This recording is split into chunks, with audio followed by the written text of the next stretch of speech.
वालिद व मुर्शिद हजरत पीर सईद दल्क शेर बुखारी। एक दिन एक शख्स तन्हा जंगल के रास्ते से गुजर रहा था। फजा में अजीब सी खामोशी छाई हुई थी, जैसे कोई खतरा छुपा हुआ हो। वो शख्स तेज कदमों से चल रहा था कि अचानक दरख्तों के पीछे से एक धाड़ सुनाई दी। गरर। वो चौंक गया, पीछे मुड़ा तो देखा एक खूनख्वार शेरा उसके पीछे आ रहा है। उसका दिल कांपा था। वो जानब जाने के लिए दीवानावार भागने लगा। कांटों से इसके कपड़े फटने लगे, पांव जख्मी हो गए, मगर वो हरकान है। वो शख्स एक गहरे नाले के किनारे जा पहुंचा, जहां ना आगे रास्ते था ना पीछे बचाव। शेरा बुगछई फासले पर था, आंखों के सामने मुतरकस कर रही थी। तभी अचानक एक नूरानी चेहरे वाले बुजुर्ग वहां नमोदार हो गए। हाथ में असा, आंखों में रोशनी और चेहरे पर अजीब सुकून।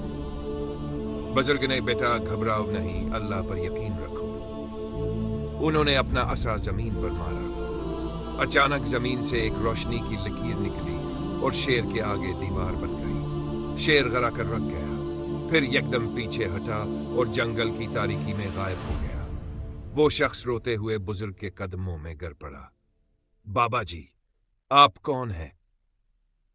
बुजुर्ग ने मुस्कुराकर कहा, मैं वो हूं जिसे रब अपने बंदों की मदद के लिए भेजता है। ये शेर तुम्हारे गुनाहों की शक्ल था, मगर तुम्हारे दिल में अल्लाह का खौफ था, इसी ने तुम्हें बचा लिया। फिर बुजुर्ग धीरे से चलते हुए गायब हो गए और वो शख्स सजदे में गिर गया। जब तुम बेसहारा हो और सब रास्ते बंद हो जाएं, तब एक ही दरवाजा खिला रहता है, अल्लाह का दरवाजा। कभी इस पर शक ना करना। अगर आपको यह कहानी पसंद आए तो जरूर शेयर करें ताकि दूसरे भी इससे सबक हासिल करें। मजीद रूहानी कहानियों के लिए YouTube चैनल मजदारी रूहानी कहानियां सब्सक्राइब करें।